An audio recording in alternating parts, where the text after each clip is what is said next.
అందరికి ఇంట్లో మనకు కూరగాయలు ఏం లేనప్పుడు ఇలా మిరపకాయలతో కర్రీ చేసి తినండి, చాలా బాగుంటుంది.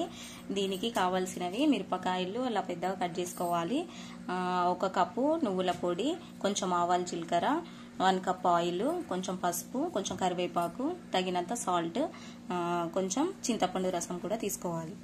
తర్వాత ఆయిల్ వేసుకొని అందులో ఆవాలు జీలకర్ర, పచ్చిమిర్చి వేసుకోవాలి.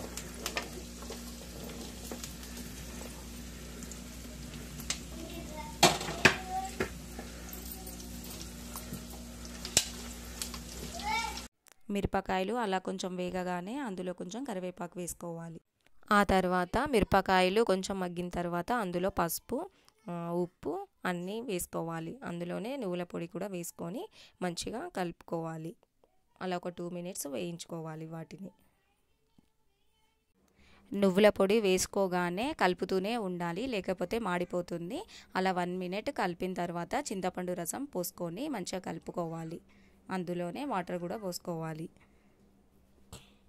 చింతపండు రసం పోసిన తర్వాత ఒక 2 మినిట్స్ ఉడికిన తర్వాత అందులోనే వాటర్ పోసుకొని మంచిగా ఉడకబెట్టుకోవాలి. మంటను హై ఫ్లేమ్లో పెట్టుకోవాలి.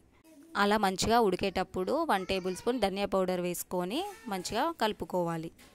రెడీ అయిందండి మన మిరపకాయల కర్రీ. ఇలా ఆయిల్ పైకి వచ్చే వరకు ఉడకబెట్టుకొని దించేసుకోవడమే. నచ్చితే లైక్ చేయండి, షేర్ చేయండి, సబ్స్క్రైబ్ చేసుకోవడం మర్చిపోకండి.